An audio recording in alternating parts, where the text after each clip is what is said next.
Answering his question, I think that there's some correlation between Fast and Furious and the drug dealings.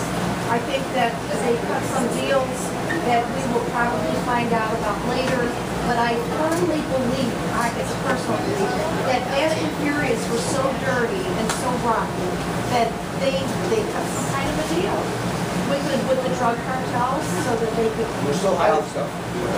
Well, let's...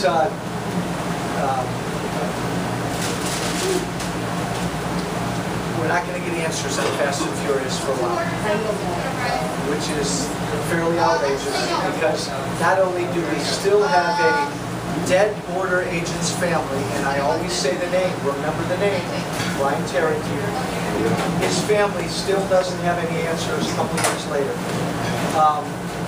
And we have, again, we have hundreds of dead Mexicans because of these guns.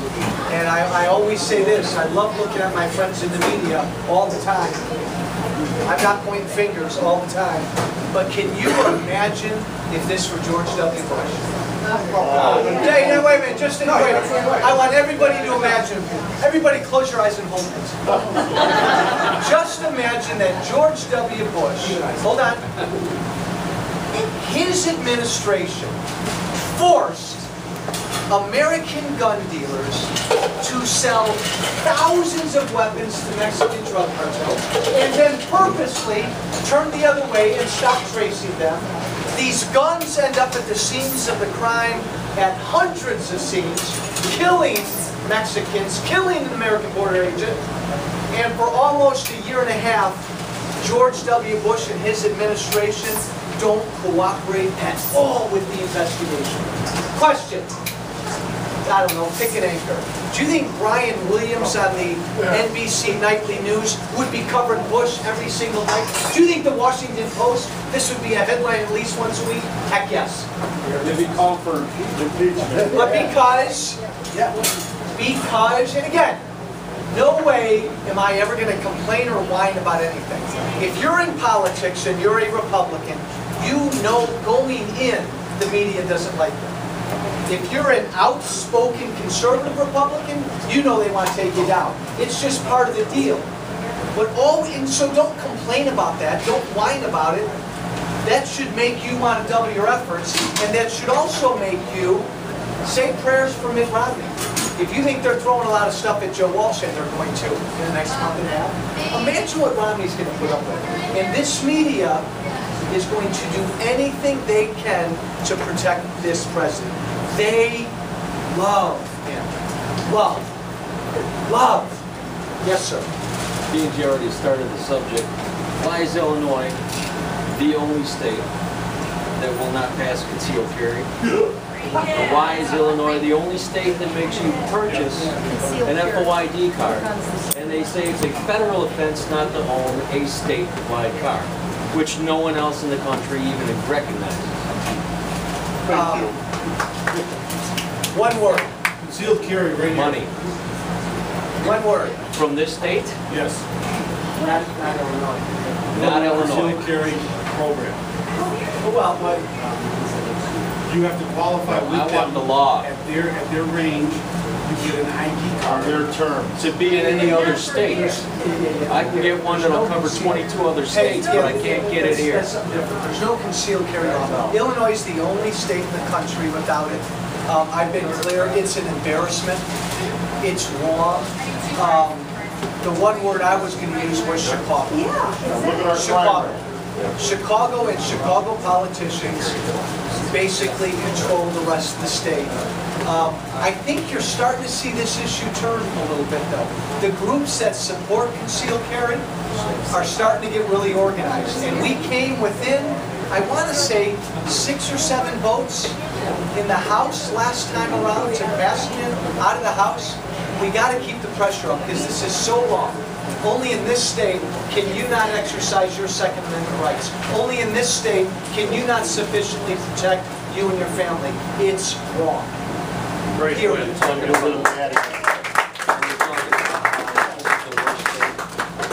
Problem. This is the worst And it's state not- for drug and gangs. And why is that? We have no way of protecting. Hey, by the way, it's a good thing because you know Chicago has some of the most. God bless. Thank you. I'm glad you're. Look at. Hey, come here for a minute. Where's Will? Right here. Now, you've never been a model in your life, have you? Turn around. You are. He is going to exhibit proper decor. No, in his left hand, or both in his left. He's got a beverage, and I'll bet you that's a nice sized sandwich. Pulled pork, sweet potato fries. I was going to say sweet potato fries. Now, so this young man. Listen to the congressman. He's ordering something on his way home. He's going to go home and watch either MSNBC. Whatever the matriarch wants.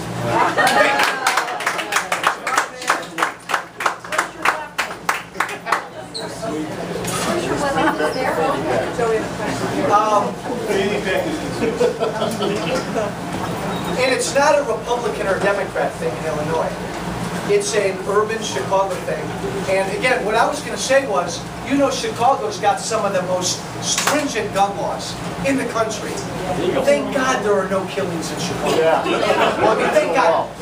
Living proof that gun control works, right? Because nothing ever goes on in Chicago. How do they defend that? I mean, that's such a fact. It's every weekend. More people killed there than in Mexico City. I mean, Well, these are.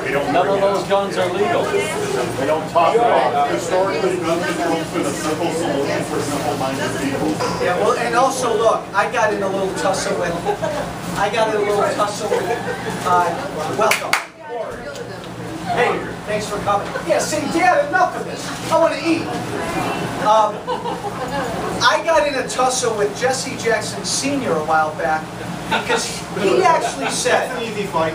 Jesse Jackson Sr. actually was quoted as saying, after the Trayvon Martin incident down in Florida, that his exact quote was, young black men are under attack. And I got to tell you, I scratched my head and I said, where have you been living? Look at every weekend in the city of Chicago.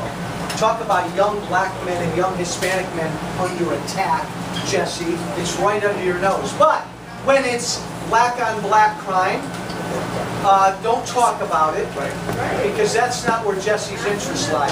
My interest lies in any young American being shot down the street.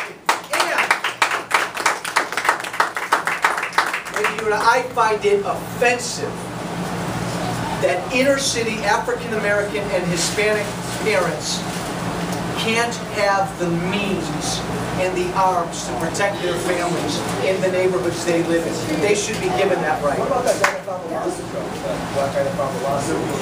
And it was upheld, but now Chicago's taking it back. So it's, taking them back to court. So it's going to be a bit of a revolving door. Pat Quinn, did he endorse Well, I found it to be, I'm ambivalent. I don't know which one of us he endorsed. Pat Quinn said that I'm the worst congressman in America. I thought that was a subtle endorsement. It is. That's a little bit of a subtle. Yeah. Look,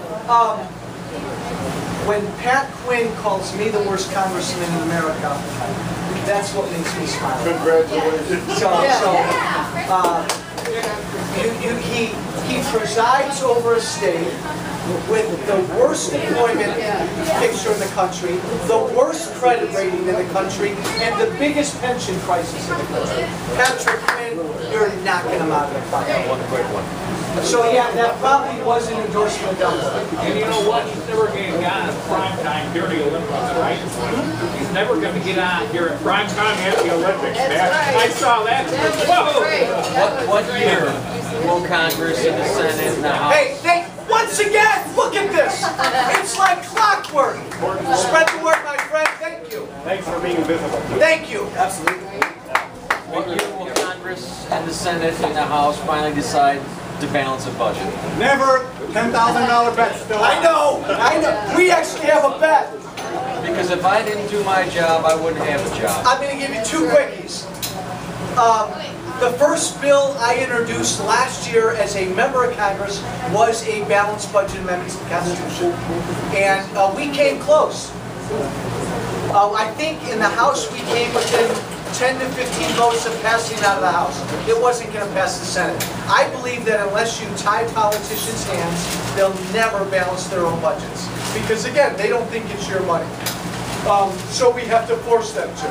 Maybe they should have the same insurance plans we have. Maybe they should have the same 401k plans we have. Maybe they should not get the same, they should get the same kind of deal we have instead of getting their own medication, their own little You're right, deal. and so here's the second thing I was going to Because say. maybe you pass something like that and we all play on the same team, maybe then we'll all get something done. If we made members of Congress live under all the laws that they pass on us, That's right. those laws would change pretty quickly. That's exactly Here's another way to make it change pretty quickly. I am on a bill right now with 77 or so other members of Congress, started by a Democrat, Jim Cooper from Tennessee. It's called, drum roll, No Budget, No Pay. Yes. If you're a member of the House, or a member of the Senate, and you don't pass a budget, a full budget for that year, and make that budget law, then nobody gets paid for the entire year. I love it. Call Boehner, call Pelosi, call whoever, and tell them bring no budget, no pay to the floor for a vote. We should not get paid unless we pass budgets. And we should pass budgets that balance. Yes. Great question. And follow the budget, and if you went over a penny, nobody gets paid. That's rough. That's rough. Yeah, I wouldn't go there. Well, Trudy, that's awful rough. I'm a rough. I settle for a penny over. I can live with that. Hey guys, this election, I really believe, is about taking our country back. And we've spent a lot of time ragging on politicians. I'm right there with you. They deserve to be ragged on, both parties. But, everybody, look yourself in the eyes. Who kept electing these people? If you want to do anything about taking this country back, it's got to start with us. And we have to elect people who will not make different rules for themselves. And if you're going to vote for somebody and they say they want to be there forever, I don't care what party it is, don't vote for them. Don't vote for them. Let's get back to where we send people to Washington and Springfield for a little bit of time, and then we make them come home and get a real job. It's up to us. I'm telling you, they won't change unless we all force them to change. It's not their inclination. And by the way, and then I'll go here. Oh, you've been so patient. The Democrats right now in Washington, look, they are the party of government. They want everybody dependent upon government. That's their end game. And we know why. It's the Republicans we got to worry about. Because Republicans have always stood for other things. Neighborhoods, churches, individuals, families, and communities. Republicans have lost their way. Right now, your only hope is Republicans that we find our way. I'll repeat it.